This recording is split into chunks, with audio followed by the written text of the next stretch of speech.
So welcome to MYFest 2024. Thank you so much for joining us today. Our facilitators today are Dr. Heba, Fathelbab, and Dr. Mariah Fairley.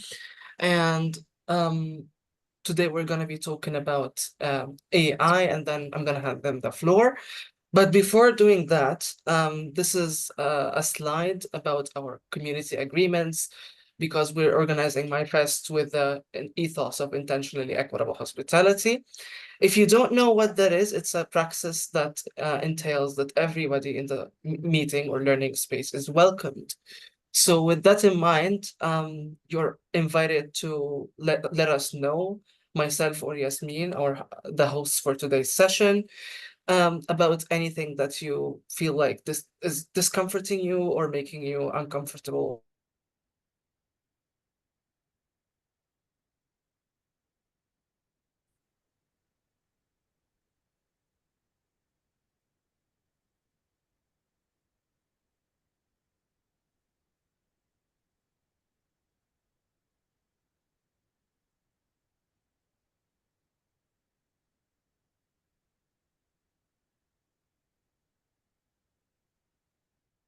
Did we lose Yasser or is it me? I'm not sure. Yeah, I think we may have lost him. Maybe. I thought it was me for a minute. I don't need to. Yeah, no, it looks like maybe he was dropped completely. I think he No, dropped here he off. is. He's there. Okay, so okay, maybe we just should to get continue started. on what Yeah. he was saying, if anyone has any questions or any concerns, if you mind like recording the session, anything, just tell me. Okay, so can I start sharing screen or? Yes, of course. Yeah.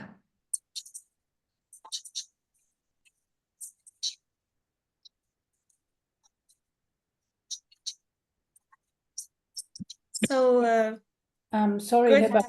Heba and Mariah, would you be sharing this PowerPoint later Yes, on? we've shared it with Yes. MYFest, and I think they will make it available to you later. Okay. All right. Thank you. Oh dear, Yasser is saying the electricity cut.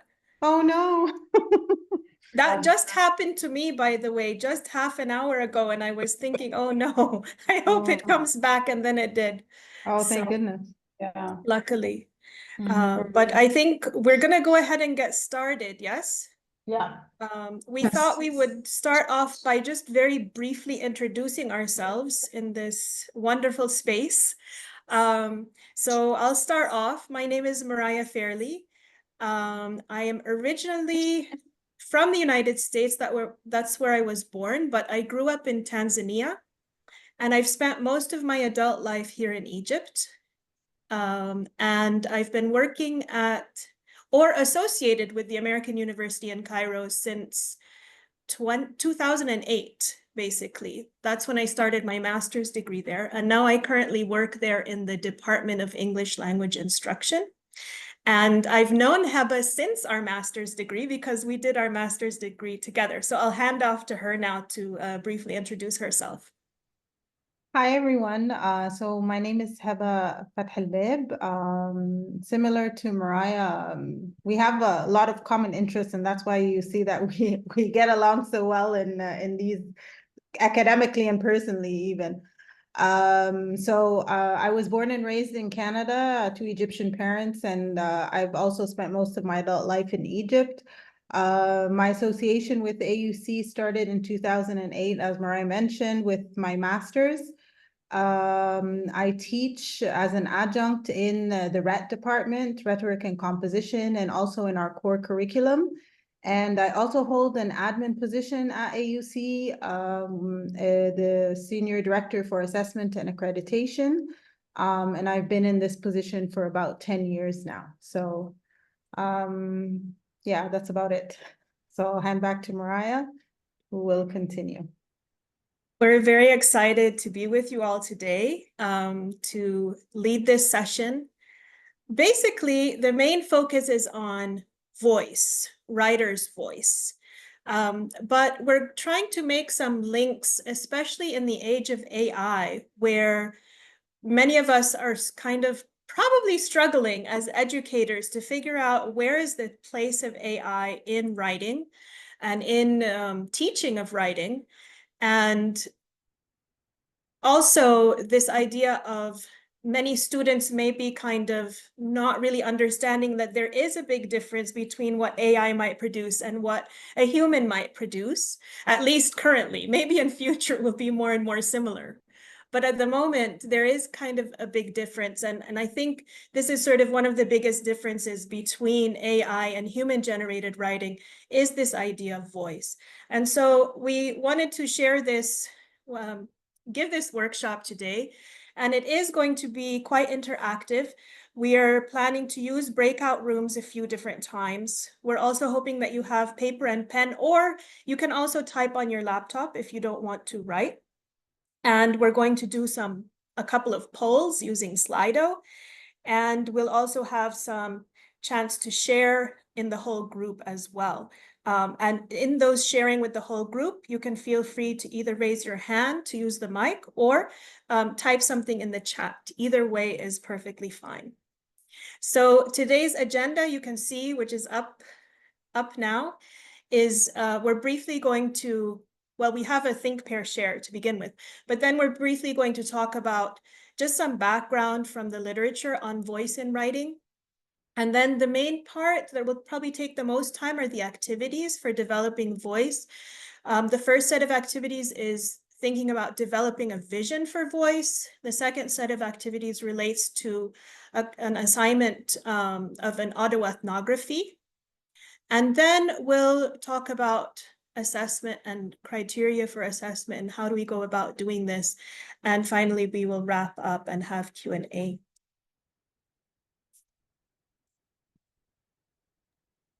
Okay, so we'll start with our first activity. And this is a think, pair, share. However, we're going to use, instead of pairs, we're going to use groups of 3, just in case someone drops off or something happens. So Mariah is getting the breakout rooms ready.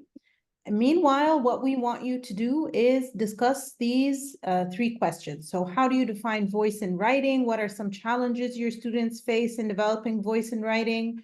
What is your experience with AI? And what is the connection between AI and voice from your point of view? Okay, so we'll give you about 5 minutes to kind of discuss these questions together, and then we'll come back as a group and you can share some of your answers and some insights from your discussion. Okay, so And Mariah, I just copied the questions into the chat so that you Okay. can access them when you're in your breakout room. perfect. Okay, so our breakout room's ready?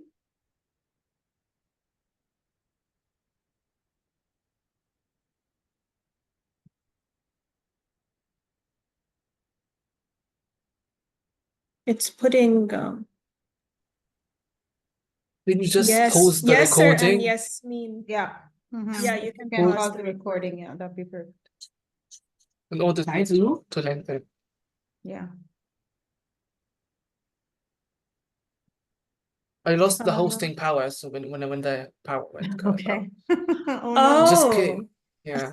So I couldn't do how that. do I give that Do we back need to to make you? you co-host again, Yasir? Yeah, thank you so much. I'm Okay. not sure about these breakout rooms because one of the rooms, wait. One of the rooms has only one person.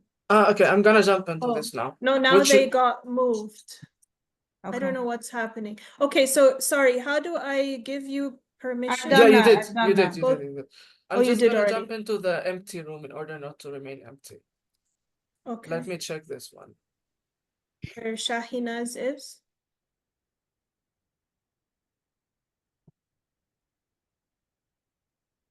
Maybe we can move them. I'll move Shahina's to room 3. Yeah, move her to room 3, yeah. Okay, perfect.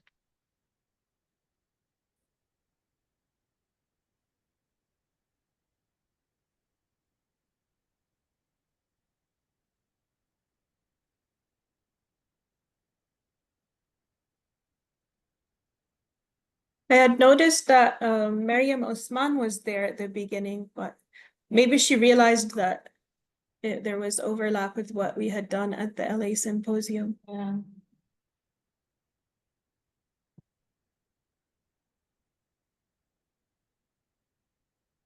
So not too many people are here. Mm. We should have made it later, huh? Yeah, I didn't think about the timing. Oh, we have a new member. Hi, Jonathan. We're going to assign you to a breakout room. Yeah, I think And- room 3 has 3 people. Okay. Mhm. To a breakout room, and they're basically answering some questions.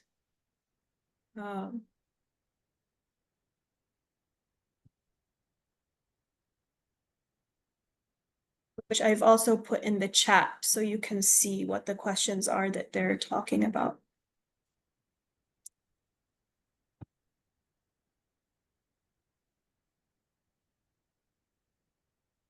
Okay.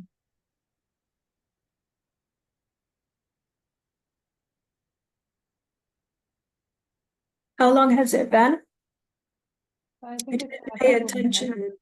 Mm. It's quite a bit of fiddling. I know it is. Because I had to go find the questions and copy Mhm. them and then do the breakout rooms. Yeah.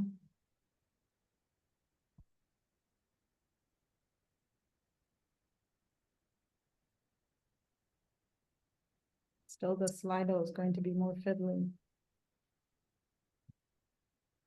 Yeah.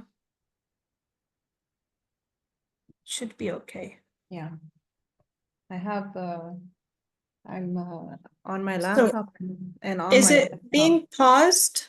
Why Yeah. does it say the meeting is being recorded? It should be paused. I think it's blinking because it's paused, or is it recording?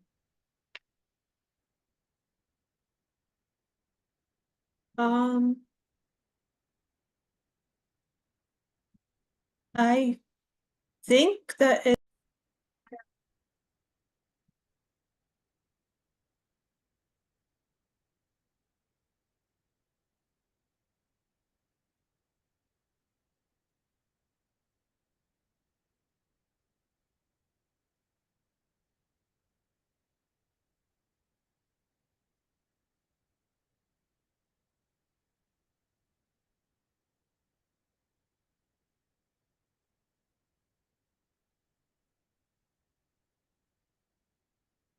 Okay, I think everyone is back now. So would anyone like to share a response or something, an insight that came out of your discussion to any of the questions? You can raise hand or you can put in the chat if you feel more comfortable with that. Mervat, I can see you have your hand up. Hi. Hi, No, how I are would. you? How are you? Lovely to see you. Lovely having you all. Allah seeing you all. It's also it's always a bliss. No, Right. Yasmin was saying something. She's a student, and she was saying something. I think it's very interesting from her perspective. So I would, and I'd encourage her. I don't know where she is. I think here, Yasmin Abdullah. أبو الفضل أبو الفضل. معلش يعني العتب على النظر. Alright, so It's okay. So would you please, yani, if it's possible for her to share because she was cut. Okay, thank you, Yasmin, would you like to share? Yes, sure. I was just saying that, like, I define voice when I write, and when I usually write for my major, I'm a political science major, so many of my research papers have to have an argument and a thesis. So I feel that in order to incorporate my voice and my argument and make sure I support it, يعني, till now, thankfully, I didn't need to use AI because I feel that it just loses the human aspect or like the argumentative side of it. يعني maybe it can help when I'm trying to search for certain facts or certain statistics, but I find them from the sources that, like the academic sources I use. So I feel that يعني like developing voice in writing really is important, and it's promoted if it's more of like a argumentative paper maybe or something, as opposed to, I don't know, in other majors maybe it's more likely for people to resort to AI. because it is more factual or statistical, but it's my opinion. So you feel AI doesn't work well with something that isn't factual or statistical. That's your point of view. Of course, like it does get them much faster. It can organize your thoughts, but I mean, if I want to incorporate it in a way that is also not just basic writing style, I want it to also be a good paper with my voice. I feel it can help, but just to develop one whole paragraph with AI simply, I feel it lacks voice there. For me, at least. No, that makes perfect sense. Okay, Yasser, you have your hand up? Yes, I see voice as a very There's an echo. there is an echo. So I see voice as a very nuanced, sort of way to recognize how we write and how we want to position our writing within the academic community. I do write a lot of things. I do write a lot of things ranging from literary analyses, research. Sometimes I write blogs, sometimes I write a lot of things, which I think is really important when you even differentiate between the different parts of the writing processes that you engage with. I was last semester, for example, I was writing a research paper. And while I was writing my literature review, I just said, I'm reporting on a lot of research syntheses that I am feeling, where's my voice within these? What am I drawing up from the very thought that I'm saying like X 2005 said while X 2009 reported. However, the argument of 2013 that where is my voice within these? Am I just hoping to report on the literature by eliminating my own thought from that literature, or do I have to engage with this literature? And I think this is where my voice should be brought in the sense that you can write, but you can then, there is no need to not use I, there is no need to not incorporate your perspective within an academic writing, because after all, we want our voice, when we want our thought to be present within our writing. Thank you very much for that. Yes, and we're going to touch a bit on what you said later on in our presentation as well. So thanks for bringing that up. Kristen, you have your hand up. Yeah, I actually didn't want to report from the, but I think something that Yasser just said made me think about like that it is okay to write in the I voice. And I think like when I was going through my graduate studies, my doctoral program and so forth, in some other programs, it was still really frowned upon to use your voice and to use the I, right? And I do think a lot of our students, especially at the undergrad level, they come into our classes and they have actually been taught not to use their voice, right? They have been taught to write in very patterned ways.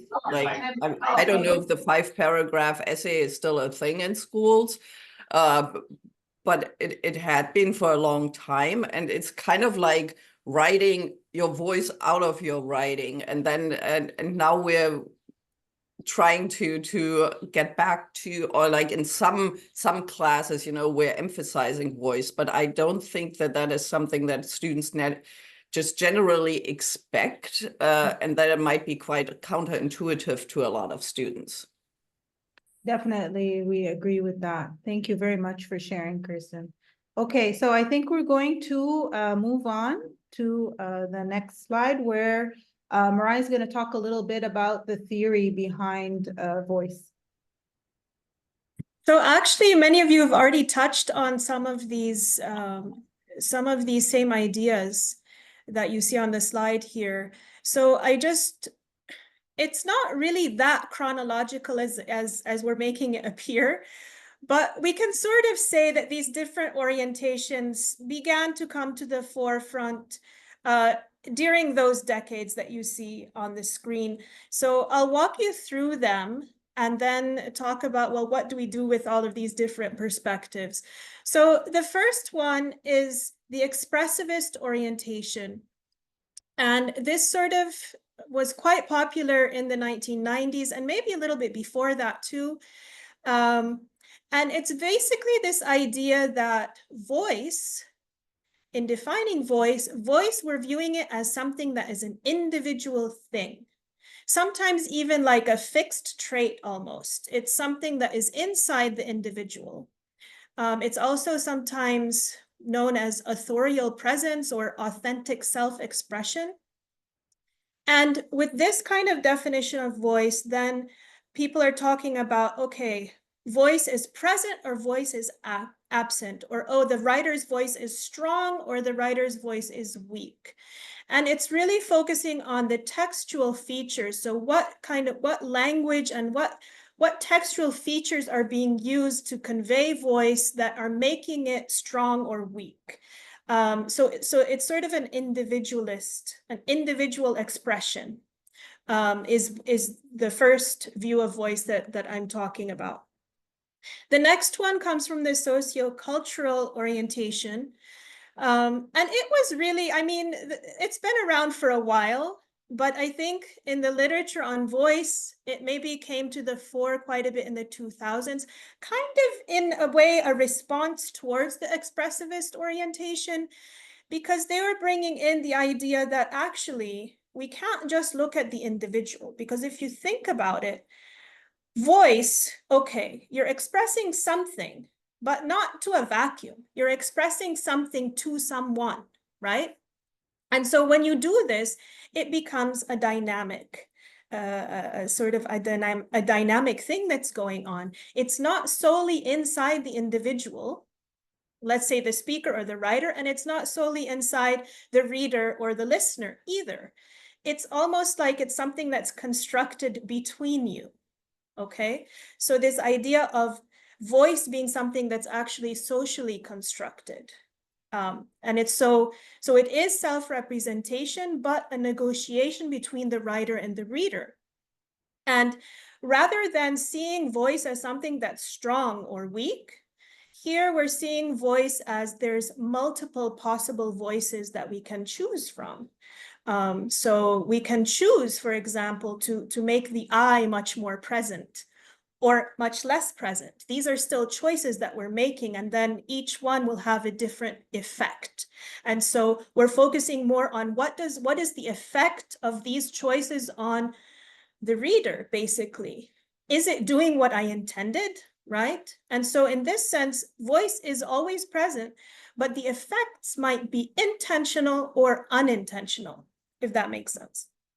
And then we see that the sort of the ecological orientation, or maybe also post-structuralist orientation, here we're looking more, they're kind of building on what came before, I would say, but they're kind of looking more at the ecology or the context, because context really, really matters, doesn't it? The voice that is going to be constructed between like a daughter and her mother, for example, would be very, very different maybe than what they might construct in the workplace. Or if I write a comic, obviously that's going to probably have a different type of voice than if I'm writing something for an article to be published in an academic journal. And also there is, we need to think about like the temporal aspects, the time, when is this happening, the historical context, the political context, because what happens with voice is very, very different things. And so even in a situation, let's say, where somebody is socially constructing their voice, trying to, let's say they're hoping to come across as, I don't know, intelligent, let's say, right? They're hoping to come across as intelligent. Well, if they are a woman writer, let's say, and they're in a context where they have been marginalized, as many of us have been for centuries and centuries, that might be harder to achieve. So it's bringing in the political and the identities, the identity categories as well into the conversation. So we can move to the next slide. So basically, to bring all of this together, I think we don't need to just sort of pick one or the other, but I think that we can learn so much from all of these different perspectives if we put them together. As Tardy says, an amalgamative orientation where we recognize that it is a nuanced thing, as Yasser, I think, was saying. Voice is very nuanced. It is very complex. We're talking about different people. We're talking about different contexts. We're talking about all of it together. And so if we draw on all of these, we can kind of allow for the individual, the social, and the contextual or political aspects of voice to be considered. So that's just like a quick run through on some of the literature on voice. Moving into now talking a little bit about some of the challenges now to teaching and assessing voice. I think because there are these very kind of different perspectives out there, we find that there are disparate or even vague definitions sometimes. Sometimes teachers may not be fully sure what voice actually is, or maybe the way they're defining it might be different than the way certain researchers are, or what students are. And so it's maybe a lack of consensus on what voice even is, and this feeling of vagueness. And that vagueness is often conveyed in some grading rubrics. When you look at certain rubrics, you'll see sort of, oh, you know, voice is present, or strong sense of voice might be like a little descriptor, but it's not quite clear. Well, what does that actually mean? If I'm trying to grade this, what does that mean, strong sense of voice? You see, and so there's this kind of vagueness maybe, and not quite clear what it actually means. And then, of course, we have the issue of maybe a lack of materials, a lack of experience in teaching it, and also students' lack of awareness. So these are several challenges that we encounter when we're teaching voice. And obviously, when we're talking about the age of AI, this becomes even more of a concern. But before we moved on, if anyone would like to just share one or two other concerns that they might have been thinking about when it comes to challenges to teaching and assessing voice. We can hear from Dr. Mervat first, and then Shireen. Okay, it's a concern that I'd like to ask about, not only to add it. In certain disciplines, like مثلا media writing, they're simply writing facts, and we teach them the contrary of academic writing, that you are to only write facts with the answers of the what, the when, the who, and so I mean, to have this kind of voice with the definition that you've just provided, unless it's an editorial or a column, this kind of individuality in even sharing a voice would be very different. The same thing with I also teach media law, and what I do because I'm very much concerned of how to what extent they are not to reflect on what they reflect on writing, even facts, because at a certain point they may write something that would infer something different, and that is where my concern is. And for them, even when they are writing facts, like in a news story or a script writing for a TV bulletin or anything of the sort, sometimes when you write facts or write the script, somebody else would infer something that is different.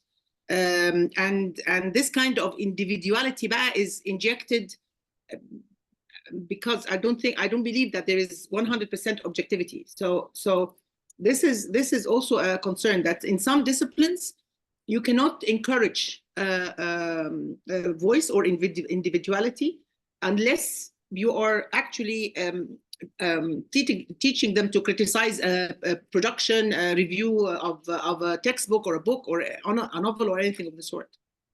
Yes. Right. I mean, I think what you're touching on is really maybe related to conventions, writing conventions within different disciplines. And these can vary drastically, I think. I also think that over time, these conventions are changing. So it could be, at least from what I'm seeing, I think that it could be, at least in some disciplines, that there is more of a space for the subjectivity and for stating outright that, you know what, this is who I am, and here's my researcher positionality. I mean, sometimes we see these kind of statements, especially for qualitative research, because people are acknowledging that, yes, there's no such thing as absolute objectivity, and maybe there's no such thing as needing to be completely objective. Maybe there's nothing wrong with having some subjectivity. After all, opinions are useful. Hearing different opinions is useful. And so I think it's this kind of learning about the conventions of writing, and being able to follow those conventions or break the conventions once you've understood them, and decide that, this is also a choice to make as well, isn't it? Like if I want to push and say, no, I think that academic writing should be less formal, more casual, I can go ahead and make that decision, but only after maybe knowing what I'm working with, that's an intentional choice, if that makes sense. So I think all of this does relate to voice. We'll hear from Shireen, and I think there was also someone in the chat had mentioned something too. So go ahead, Shireen. Hello, everyone. I'd like to comment on two things, actually linking a bit what Mehvet just said and what Dr. Kirsten mentioned about the students coming from this high school kind of 5-paragraph essay and moving into university writing. I think it's very important, whether we're talking about AI, the use of AI, or whether we're talking about the traditional, let's call it, writing that we teach, to take into account the age of the students, because really when we're getting them in the first year as freshmen, they're really nothing more than high school students with that same kind of mentality. And so I think what Yasser just said and what Yasmin said is very important, but I think maybe at the second, third, fourth year university experience, I think. So I think we have to pay attention to who our clientele is, who our classes, our audience is going to be as professors. The other thing I wanted to mention is the point about critical analysis. I think this is highly lacking. And if only we could get them to critically analyze, I think we would have no problem with them using AI. My biggest fear is for them not to have any opportunity for critical thinking. So I think I think that a lot of my focus from now on, I mean, we all focus on critical analysis, of course, in our courses, but I think I would like to develop activities which really force them to think critically and to criticize. And the other problem is most of them come to us without any reading background, and therefore without any critical analysis. Some of them have never read anything. They go through school and they get away with reading nothing almost, or, and then they come to us and they say, oh, this is the first time I've ever read a paper from beginning to end, or a novel, or whatever. And this is disastrous, because that has robbed them from critically analyze, from understanding, of course, and everything that builds up to critical analysis. Mm-hmm. So anyway, that's my 2 cents. No, you bring in some important points, and definitely, I mean, I think you're touching on also the link between reading and writing. To be a good writer, you need to also have probably at least done quite a bit of reading of your own. And then you build on that and you learn from that too. I think that connection is also really important. We have one more challenge. We have one more challenge mentioned in the chat by Jenny, who is saying that students may have this feeling, the need to find someone important that they agree with, so that their voice is sort of muted by the proper one. Okay, and usually by finding quotes that support what they think, instead of putting forward an argument with evidence to support the argument. Yeah, so when we're talking about, like, especially source-based writing, and building an argument, there is, I think, often that tendency of students to first sort of write what they think and then go look for sources to support it, rather than realizing, wait a minute, I need to go read first, gather some understanding first, and then figure out what my argument is going to be based on the sources.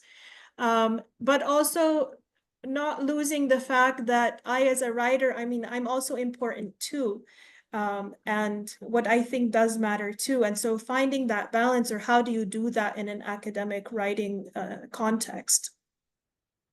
Yeah.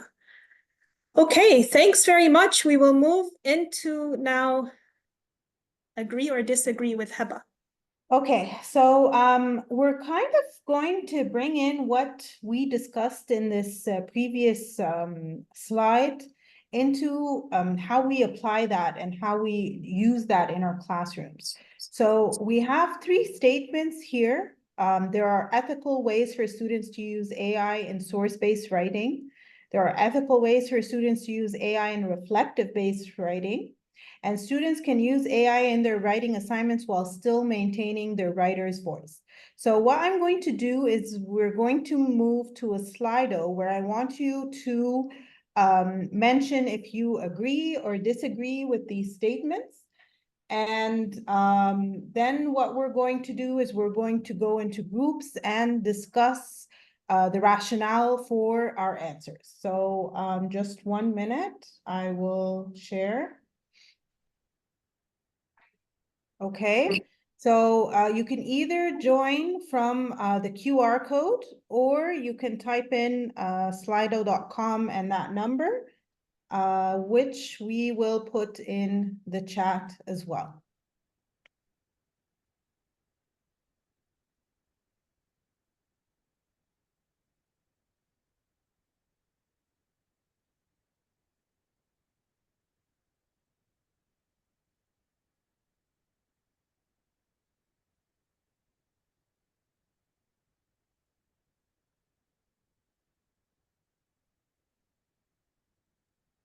Sorry, Heba, did you already put it in the chat?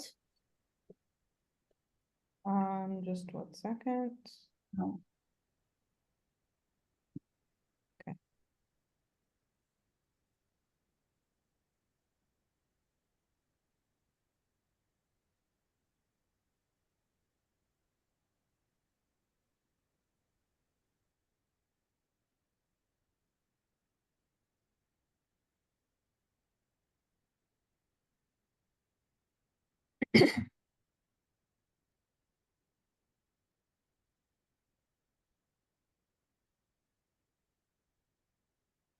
Sorry, the autocorrect to correct it Slido to slide. It's Slido. Let me put it back in. Yes. It's even autocorrecting here. Mm-hmm. Is anyone having trouble connecting? You can probably move to the next one. Okay.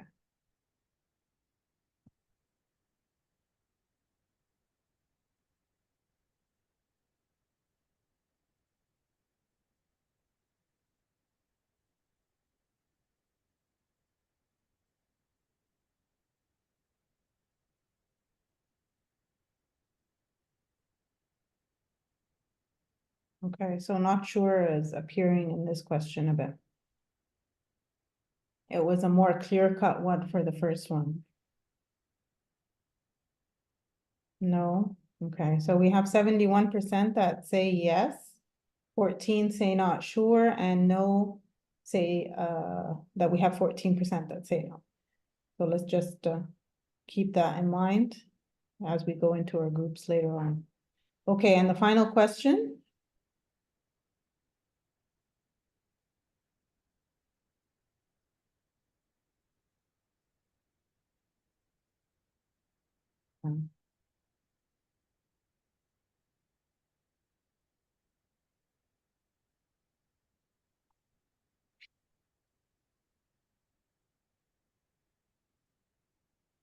Okay, so we have 89% as yes and not sure as 11%. Okay, so I am going to stop the share, and we're gonna go back into our groups and kind of discuss these questions. We'll put them in the chat. Just 1 second. I think I have them. There You they have are. Okay, so so you can discuss your answers to the question, why you felt you disagree or why you felt you agreed, and then we'll come back as a group and we can share some insights together. Okay? We'll give you about Sorry, 5 minutes for that. So Mariah, something I'm trying to just, okay, I think I'll just assign these. It's okay, it's okay. I've Something, opened them for you, don't worry. Okay. oh, you did? Yeah, I've opened them for you. Okay. So please join. I was trying to assign the unassigned people. Okay, so let's pause the recording.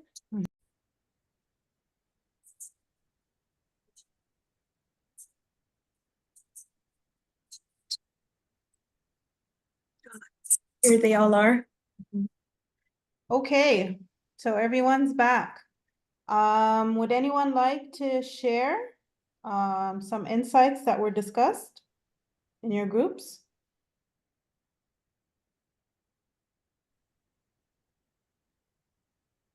And I think it was interesting to see that most of the responses agreed with the first one, ethical ways for students to use source-based writing. Well, when moving to reflective-based writing, it was a bit of a split.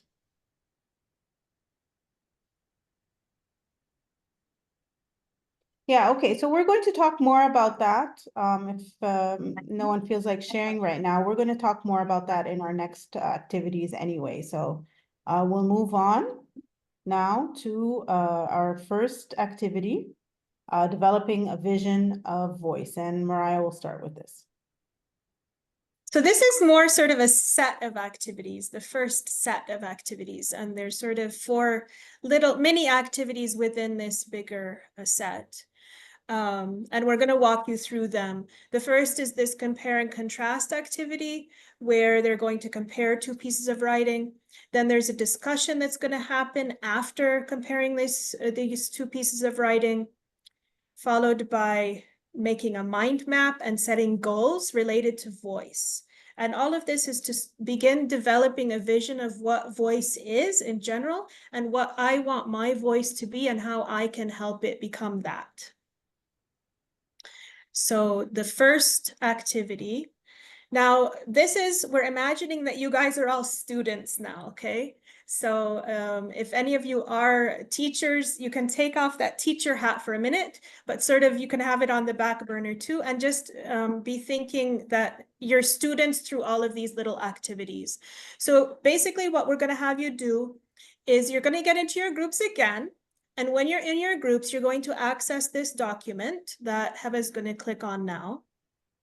And what you will see on this document is basically 2 pieces of writing in 2 columns at the bottom.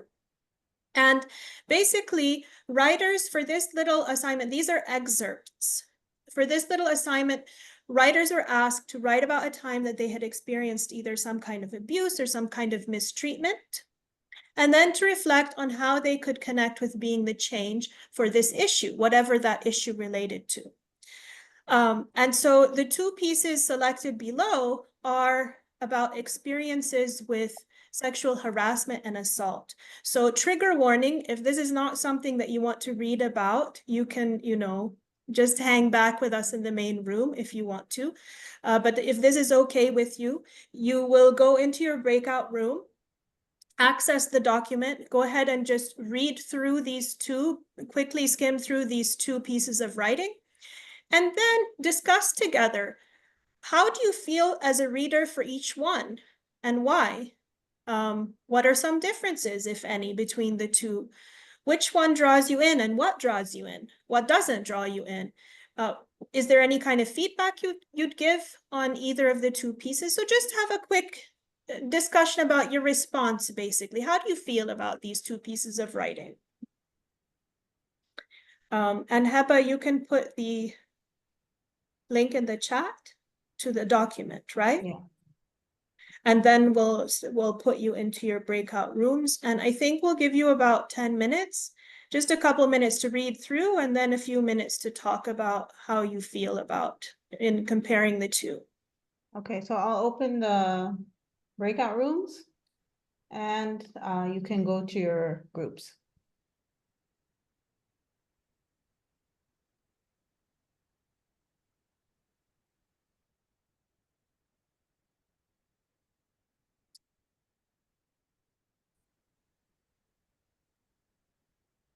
Oh, and I'll pause the recording. Mhm. Okay, it looks like we are all back. So, would anyone like to share briefly? We still have another discussion coming up as step 2, but just very briefly, does anyone want to share what were some of the things you talked about in terms of how you felt as a reader reading these 2 different pieces? You can raise your hand or feel free to type something in the chat if you would prefer. All right, let's hear from Dr. Mervat. Okay, so I think we've shared so many useful thoughts. The whole group, we have a marvelous group. So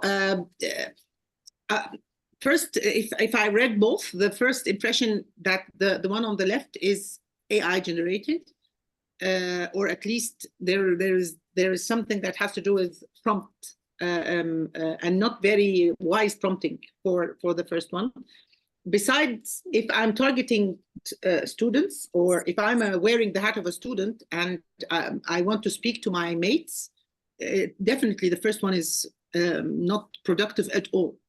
The second one is much more personalized. You feel that she really understands and she's really experienced, or she's fed up, or there are feelings that are behind the second one, regardless of the fact that it's too it's not slang, but it's too informal. If I'd say for this to be a formal writing, but if it is a free writing, if it is individual, it is my voice that I'm reflecting, I think the second would be much more attractive. So we've all agreed on that, but I think I don't know who Jenny I think was in between. She had a very interesting Jenny, yes, she had a very interesting برضو confusion. So if you'd like to say برضو, Jenny.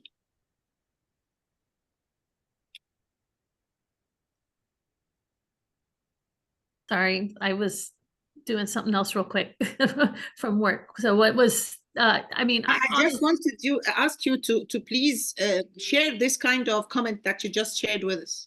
Oh, okay. Yes.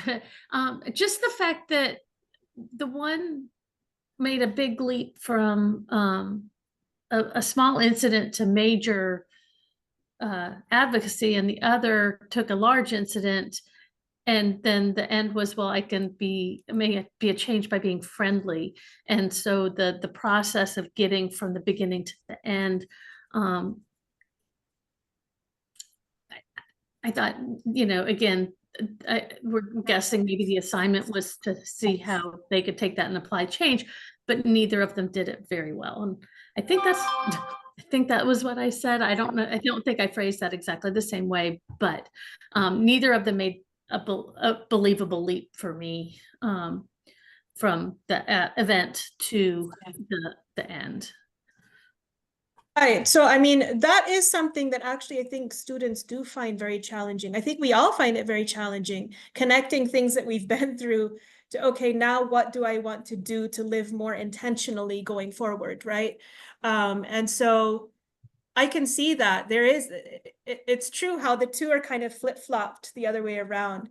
And interesting also how Dr. Mervat was talking about emotion as well. It seems like the second one, emotion is being conveyed more, or somehow she felt she could connect with the emotion of the second one more. So that's interesting. I think we will move on to the next step. Normally, I might spend a little bit longer on this, the first step, but just in the interest of time, we'll move on to the second step. And you'll see that, yes, some of you may have guessed something already.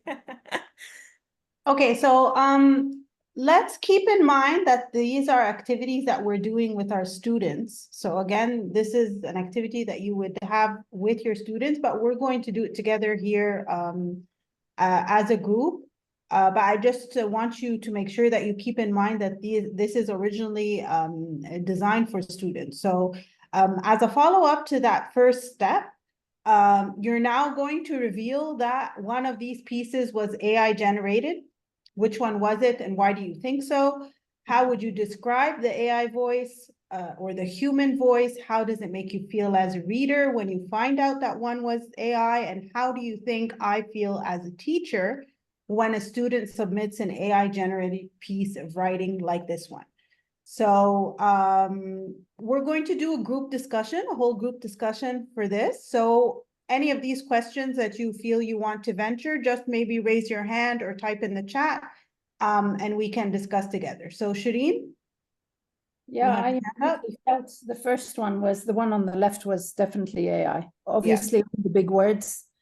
And which one? Why? Because of the vocab. I know the level of vocab of, again, students who do not read. Occasionally, I have the joy of finding a student who is a reader and who does use these words carefully, but of course not to that extent. This is definitely like, what word can, the machine gives me a word for every word, somebody who's been working with this. So definitely AI, the first one. Human voice is much more raw. But again, I would stress the fact that even in order to assess and correctly evaluate the second one, the non-AI one, I would still need to see the prompt. Which takes me actually to the last question, if I may, which is, how do you think I feel? I feel the teacher may be at fault for giving a kind of prompt or a kind of activity that does not guide the student enough to produce voice. Or maybe, there's several other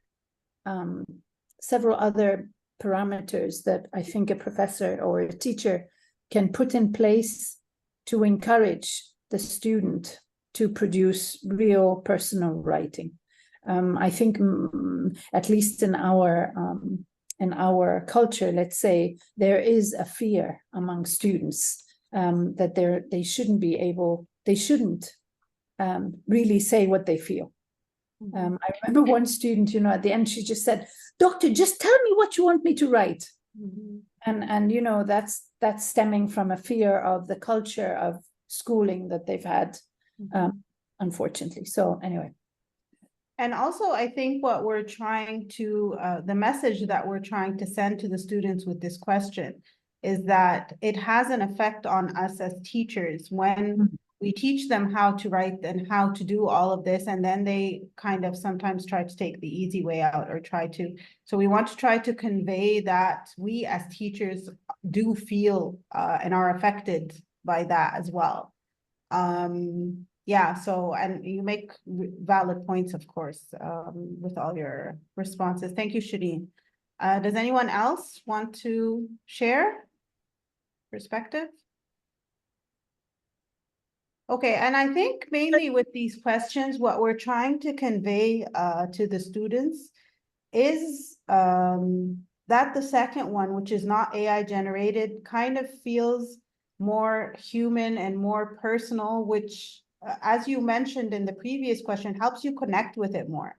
And this is something that AI doesn't do really well, and we're trying to maybe show them that this is an issue. And this kind of appeared also in the agreement question that we did, where most of you agreed that it could be used in source-based writing, but in reflective, because it's more personal, it's kind of difficult to use AI in a sense without that human intervention. So that's what we're trying to kind of discuss and convey to our students. Okay, so and can I just add one more thing that I was remembering when I had this discussion with one of my groups of students. We were talking about this, and then I was asking them, which one would you rather read? As a reader, which one do you want to keep reading, if either one? And most of them said the second one. And I said, well, why not the first one? They said, we can't connect to it. It's boring. It's got too many words. We can't connect. And then I was saying, well, which one do you think I would prefer to read? And then it was interesting that there was a split. Some of them were saying, oh, we think that you would probably like the first one better. You would want to read the first one. And I said, well, why? And they said, no, because of the vocabulary. You know, there's better vocabulary. And I said, okay, that's really interesting. In fact, I am a reader just like you when you're thinking from a reader's perspective. And I very much agree. I would rather read the second one. And so then we talked a little bit more about why and getting into the discussion of voice. But so that could be an interesting direction to go into. Yeah, I think this discussion is really helpful to have that discussion with your students about AI and how it can affect their writing. So definitely. Okay, so we'll move on to the next step. So after having this discussion, the next step that you could do is basically have your students make a little mind map. And we're gonna actually have you guys give this a try. And this mind map is basically answering the question, what do you want your writer's voice to be and do? Whether in a specific writing piece that you're supposed to be writing, or in general, what do you want it to do? And so we can take a quick look at the sample on the next slide. So this is an example. This is actually my mind map of my writer's voice, what I want it to be, my academic writer's voice to be. And so you can see different descriptors there that I used, and I had a lot of fun with this. I'd never done this before this point, and after doing this, I found it really helpful for me personally. But let's see what happens when you guys give this a try. So I'd like you to go ahead and if you have a piece of paper and a pen, you can go ahead and make a quick mind map. We'll give you about 5 minutes. What do you want your voice to be and do? A little mind map. Or if you would rather just type, you can type a list or write a list, whatever works for you. And then after 5 minutes, we'll have you guys share in groups.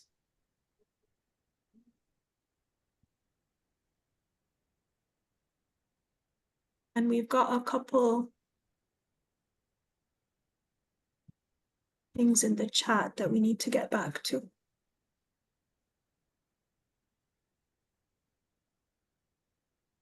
We'll come back.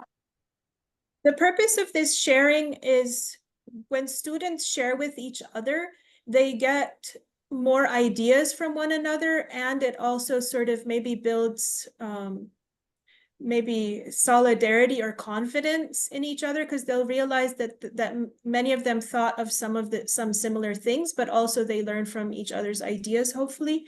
So you're going to simulate, again, being students in your breakout rooms, sharing what you came up with for your little mind maps. Okay, I've opened the breakout room so you can go into your groups.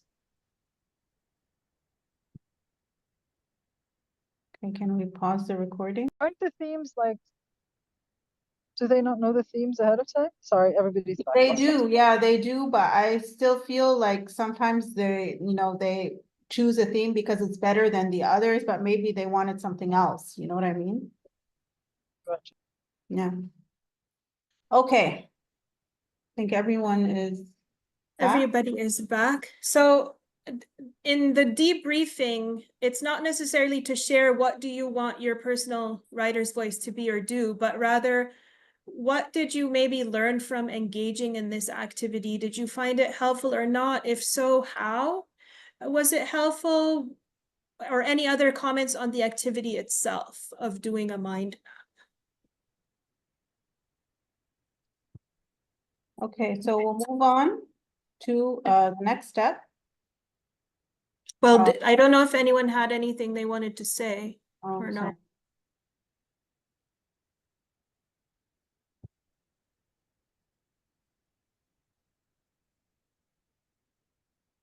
Yeah, maybe not exactly. So maybe I can just repeat what I was saying. So, well, basically, these are 2 examples of students. The one on the left-hand side, maybe a little bit less strong, and the one on the right, a little bit stronger. These are multilingual first-year students in a basically first-year composition class. just to sort of for you to see an idea of what students might come up with. But basically, I personally found this really helpful because I felt it made me as a writer feel a little bit more purposeful and to feel like I do have more agency in my writing and that I can head towards making a change or being the voice that I want to be, even if it's maybe hard to achieve. It kind of gave me a goal to work towards and maybe more motivation. And in talking to students, several of them also felt that this was useful, like they found it somehow empowering in a way. And it was something they had never thought about before, and it was helpful to them.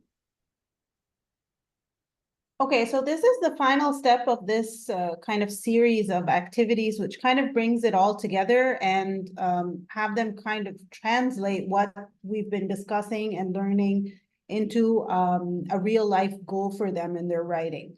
So what we ask them to do at this point is to choose one of the aspects that they had mentioned in their voice map that they would like to work on, and to discuss ideas of how to achieve it and write down that final goal with specific strategies that would help them achieve that. So if we look at the next slide, this is an example where the goal is set and there are possible ways to achieve that. Okay, so what we want you to do, we'll give you 5 minutes to choose one, write it down, and what are possible ways that you can achieve that goal, and then whoever wants to share. So we'll give you 5 minutes.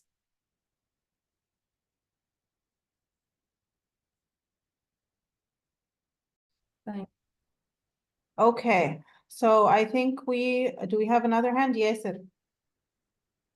Well, I thought about a goal of how to cultivate critical AI literacies, and by the critical part, I mean the idea that recognizing the biases, because nowadays we know that AI is being trained on Western data, and I pick up on the point that Dr. Mariah mentioned about the idea of being also a white person. I'm not white, I'm not from a Western background, but I recognize the idea that when I ask AI about something related to any theory that was, not particularly developed in the West, it would mess up with the data that is being mentioned. And therefore, how can we make sure that it doesn't talk nonsense when we address it to something, or when we direct it to something that is not Western? So this is the biases part, the harm that it does. There is this idea about some Kenyan workers who have been hired to work on the AI, but then they weren't paid, and then they weren't paid because of this part of that they were hired without sort of recognizing the effort. I can't remember the particular incident of the Kenyan workers, but I do remember that there has been something that's happened to Kenyan workers related to AI, and that really goes back to the idea that they are Black, that they are Africans, that they don't have any connection to the people who develop the systems. Someone like Autumn Kane mentioned the idea of privacy. Autumn Kane is a teacher, and she mentioned in her blog something related to privacy that nowadays it's not really the same case, or the same situation per se, but maybe a year ago we used to have to create like accounts on ChatGPT, and then you have to give it your email address and you have to confirm it, and you're giving it details, and sometimes these details are private. So how can we make sure that the privacy part is addressed? Now you can use ChatGPT without an account, and ChatGPT is not really available in Egypt, or it wasn't available in Egypt until so recently. Actually, couldn't create an account on ChatGPT with your Egyptian phone number. So a lot of points related to critical AI literacy, and this was my goal, and how to develop it is a really big part that we need to address it, and we need to work with students and faculty, and even non-academics as well, because in the corporate world I notice a lot of techno-positivist opinions about AI, and then companies are encouraging their employees to use AI in an unwise decision, actually. Yeah, I mean, I think that's a really important point, and thank you for bringing that up. I think this is very interesting, and it's something I think definitely that we all need to consider. So thank you for that. Okay, so we're going to move on to our next activity, which is autoethnography, and Mariah will walk you through just a kind of an intro or an overview of what autoethnography is. And then we'll talk about how we can use that in our classes. So just quick show of hands. We're not going to actually make you do autoethnography. We're basically done with most of the hands-on things. But have any of you heard of autoethnography before? Maybe just a quick show of hands. Yes, okay. Somebody has. Yes, there has. Jenny has. Okay, so a couple of people have heard of it. Have any of you ever engaged in it? Have you ever done it yourself, autoethnography? And don't worry if you don't know what it is. I'm about to tell you. Okay, yes, there has done it. Oh, that would be so cool to hear more about that, but maybe at a different time. So basically, and we'll get to the point of why autoethnography in a minute too. So autoethnography, it's basically a form of research. And it involves the study of your own self in relation to society. Okay, so you are both the researcher and the subject of the research, if that makes sense. And it's a kind of tool, it's a kind of research approach that allows us to look inward into our identities, thoughts, feelings, experiences, and outward into our relationships, communities, and cultures. And this can also allow us to maybe problematize some of the power dynamics of our context, like what Yasser was just talking about, some of these issues that we have in terms of injustice that we see in the world around us being promoted based on whether it be, you know, race, social class, nationality, sexuality, and so on. And by taking on this position of researcher, it can be quite empowering because it's a powerful identity to be the researcher, right? Who's like conducting the research. So this is an empowering identity that can be helpful for students or anyone to take on. And most importantly, autoethnography has this ability to lead to transformation and some kind of growth within the self. And so it can be an ideal kind of research to ask. It could be a first approach to research that to get sort of students into research. It can be a great way to get them interested in doing research. And so when we're thinking about, okay, now what's the connection to voice and the AI, right? So basically, it allows us to connect the personal to the academic. Basically, that's what it is. So a lot of times we may find many students feeling quite disengaged. At least, I don't know if this is what other teachers have found, but I often struggle with this, is that students come into a class somewhat disengaged. And sometimes it's because there seems to be this kind of disconnect between the academic and their own life. So what we're doing in this class doesn't seem to relate to me. It's just something to finish and get over with. And then I can get back to my real life that I'm actually living and wanting to be involved in. And so this kind of disconnect can be quite a challenge.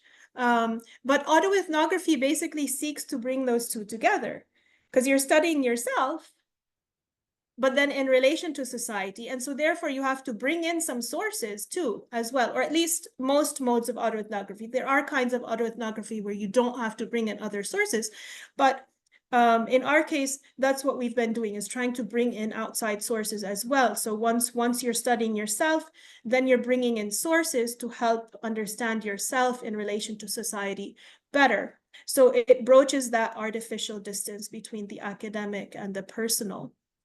And it can be a great channel for developing voice specifically because it starts with the self. the part where students, you know, are starting with reflective writing, digging into their own self in some way. It could be free writing, things that get them just start writing, and then eventually connecting that to the academic. And so they feel maybe more connected to the academic part. So we're going to briefly describe 2 ways that we've tried to do this. Heba, I'm handing over to you. We've done it in different types of courses, and we wanted to just show you how easily adaptable it is and how you can use it in different types of courses. So the course that I used it in is one of our core courses that is called The Human Spirit Being the Change. And it kind of looks at, it helps students discover who they are, and it's kind of like an exploratory journey for the students. And so in this case, our research question was, who am I and how do I want to be the change in our community, and thinking about how they can make a change within the community. So we started throughout the semester by doing a lot of different reflective personal writing about different topics. And what they were required to do for the autoethnography is to analyze those personal reflective pieces and find meaningful themes throughout these pieces. Once they did that, they would connect that to theory and research. And that's what Mariah was saying, the connection of personal to academic. It was really successful, and you can see how they started to discover things that maybe they hadn't noticed before. I know when I did it actually with Mariah in her dissertation and her research for her PhD. And I had like an aha moment when I did this as well. So I think it's really a really great activity to use with your students. So Mariah will talk about what she did in a more research-based course, similar, so you can see how you can adapt it and change it according to the course. So yeah, this was for a research writing course for first-year multilingual students at our university here in Egypt. And basically for this course, they normally choose their own topic, and then they go, oh, sorry, I think somebody's talking. Okay, so they choose their own topic, and then they proceed to, you know, research the topic and put together basically quite a detailed essay by the end of the course. So what I had found in the past when I taught this course was that it seemed to be quite difficult for students to choose a topic that they really care about. You would find that sometimes they're choosing a topic just because they think it might be easy, or, you know, somebody suggested, oh, do this one, you're going to be able to do this question. And so sometimes they seem to lose a bit of motivation as the semester goes on. So I thought, okay, how can I get them to actually make sure, at least as much as possible, that they're choosing a topic that really is important and interesting and relevant to them?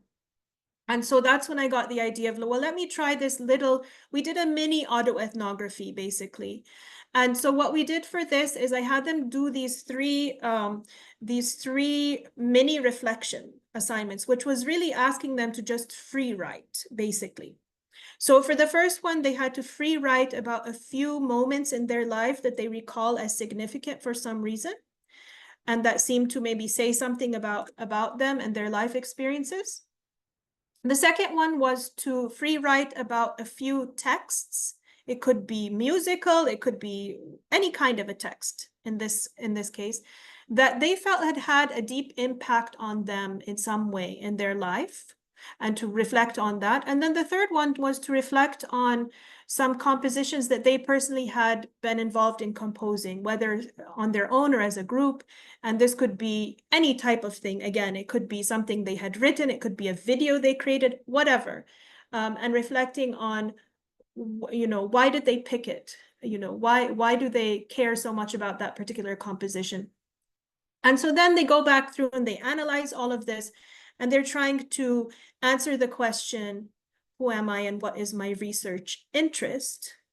And then, so the autoethnography actually in this case did not have sources in it. But once we moved into the next step, because now this helped them to choose their research interest that stemmed out of something from their own life that really mattered, then it made it more meaningful and interesting for them, at least in some of the cases, not in all, but in some of the cases, to actually start the process of finding sources that can relate to this topic that they came up with. So if you're thinking about whether a course that you've been in as a student or a course that you teach or have taught as a teacher, we thought that we could just let you think for a minute what might be a possible autoethnographic assignment that you could have your students do in terms of what might be a question.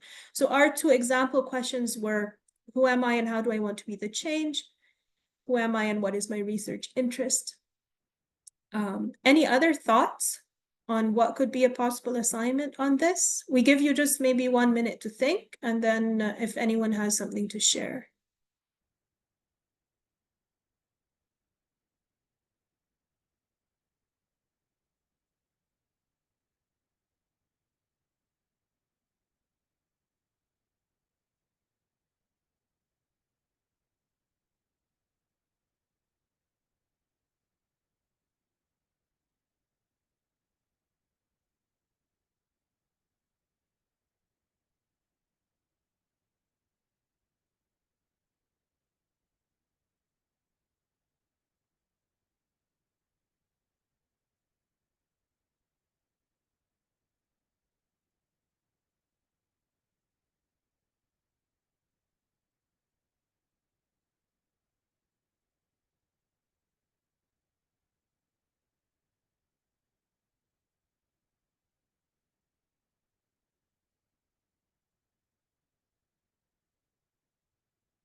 Okay.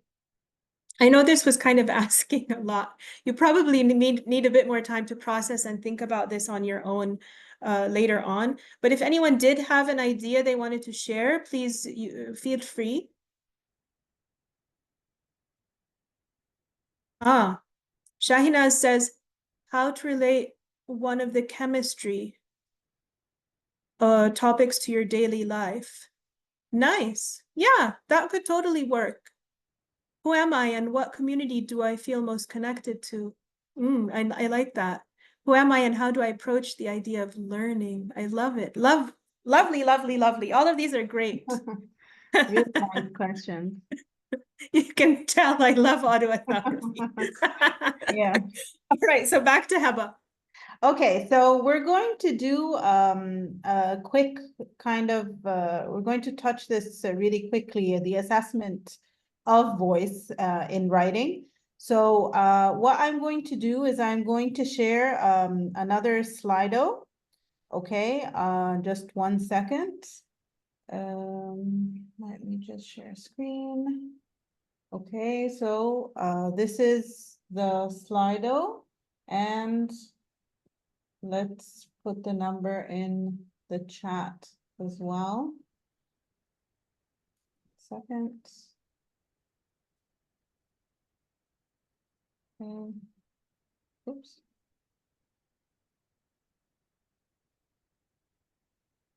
Okay. Yeah, that's So yeah, so it's basically just looking at assessment criteria. So what kind of criteria would you use to assess voice? We mentioned like the vague rubrics that talk about voice and how strong it is. So what are things that we need to consider when assessing voice? So you can just write one word and you can type in more than once. So if you want to put in several different aspects, but try to make it short because these word clouds work better with one word. So I'll give you a couple of minutes to put in your responses. We can see some responses are coming through.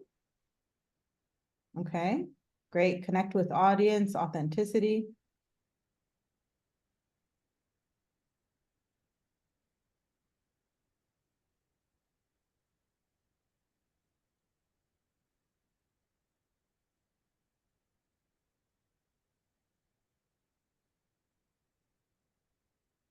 meaningful. Mhm.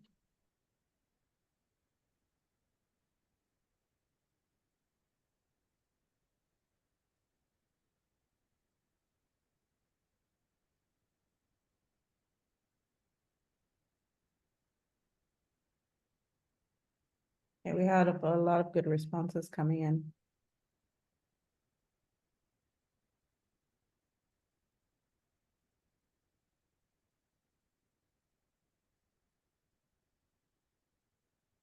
Okay, we still have people typing, so I'll give you a couple more minutes.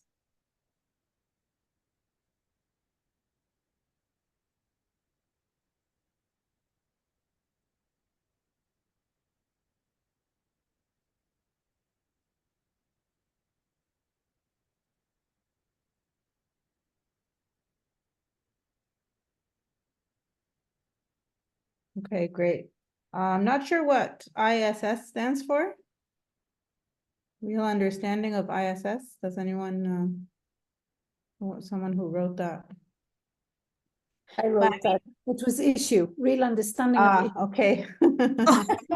It didn't give me It enough. didn't finish, it didn't allow you to finish the word. Okay. I think you guys really did a great job of capturing what we need, the criteria that should be used for that. And I'm just going to show you what we came up with from our experience and research. So the sense of purpose, the purpose of the writing, how appropriate it is to the context, the human connection and the authenticity, which was mentioned as well, how credible the writer is, and that there is, and this is something that we feel is really important, the clear distinction between writer's voice and source voice. And this is something that is really important for students. And I think this is one of the main things that students struggle with, is that distinction. So I think you guys mentioned most of these, so great job. Okay, so Mariah's just going to go over really quickly a couple of peer or self-assessment that you can do with your students as well, with regards to these criteria, and having them look at rubrics and kind of get a sense of the criteria needed or what you use for assessing voice. So this is just ideas for what could you do with the two activities that we did today. So for example, in the compare contrast one, you could have students look at whatever rubric is being used to grade and look at the criteria for voice. Ask them to focus on what does it say about voice, and then ask them, okay, if you were to evaluate these two pieces of writing, how would you evaluate and why, based on this criteria? I mean, that's a fairly straightforward activity. And then for the second one, when we're looking at maybe reflective assignments, because sometimes students may struggle a little bit with reflective writing and making it meaningful and personal enough. And so one thing that can help with this, and this relates a lot to voice, is find a sentence or section where you think that you think is actually compelling, that's really drawing you in, that you think is really well written, and basically it's drawing you in because of the voice, right? And so what is it that you think is working really well, and can you describe what that says about voice and what's important to think about with voice, and why? So these are just two examples of based on the activities that we talked about today. In terms of recommendations in general for instructors and assessing a voice, I think, as we talked about, it's important for students to, well, first of all, to develop rubrics that include criteria that we talked about in the previous slide, and that are not quite so vague as sometimes rubrics can be when it comes to voice, to be a little bit more specific. But then also having a lot of engagement with students on developing their sense of awareness of voice, in terms of, so this can be done through identifying examples of effective use of voice, or identifying areas where maybe it's not being used so effectively and suggestions for improvement. When it's source-based writing, We need to make sure that it's very clear that we can identify where is the writer's voice and where are the source voices, and making sure they're not getting confused. There's a clear distinction and also balance between all of them. So it's the writer that's driving the argument, but they're also bringing in the voices of sources to support. Setting goals for revision in terms of voice, specifically related to voice. So maybe a little bit similar to the goal that we talked about earlier. And finally, identifying how far you feel that your writer's voice has achieved whatever your goal is that you have for voice. Because obviously setting a goal is not enough. We need to also think back and see, did we achieve it or not? And what can we do to move forward? Okay, so that brings us to the end of our presentation. We want to kind of just have a kind of like wrap-up activity where you mentioned just one takeaway that you've learned from today's session. So we're doing it in a chat storm kind of format. So have it typed in the chat, and when I say go, everyone just send it up. So I'll give you a minute to type it in, and I'll let you know when you should send it out, and we can all check them out together.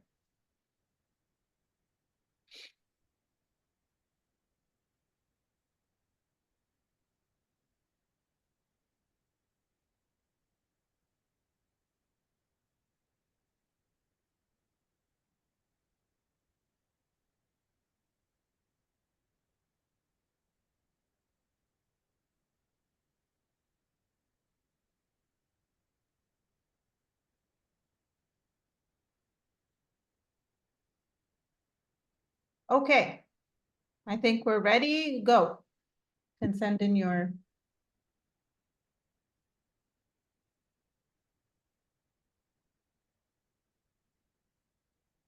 Yeah, you can see some nice ones here.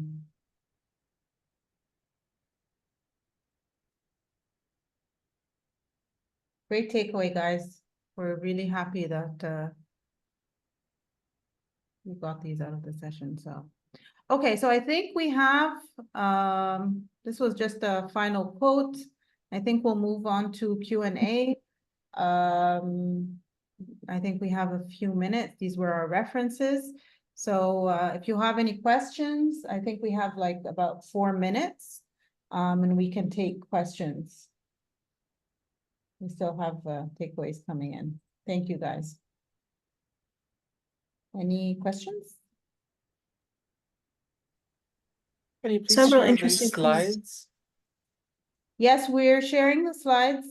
We've shared it with. We can put the link in the chat too, just to make it easier. That would be great. Oh, but let's make sure that we have the sharing permission on. Is it right? Yeah, anyone with the link. Here, I'll put it in the chat.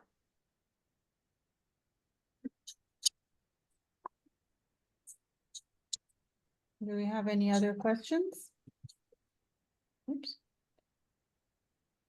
I really like the takeaways that are coming through.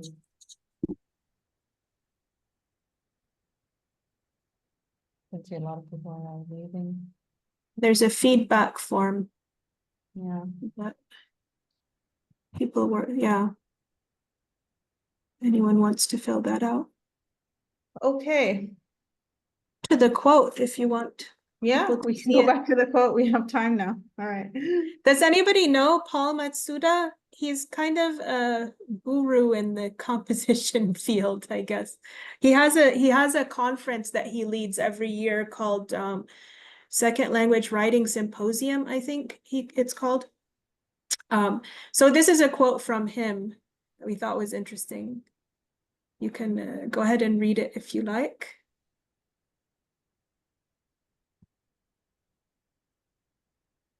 Or I could read it out loud, I guess, in case someone can't read it.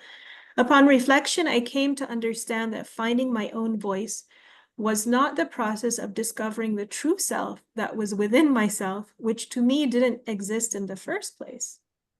It was the process of negotiating my socially and discursively constructed identity with the expectation of the reader as I perceived it.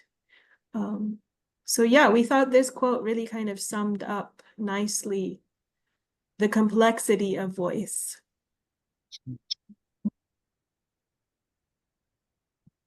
Okay, I think we're at time now. So it was a pleasure being with you all. It was such an interactive session, and we were so happy to hear from all of you, and really enjoyed it. Thank you all so much for coming. Thank you very much. Thank you. Thank you all very much. Nice to meet you all, and wishing you well in whatever endeavors you're headed towards now. Same here. Bye-bye. Bye. Bye-bye. Bye. Thank you so much. Thank you. Thank you. And thank you, Yasser, so much for all of your help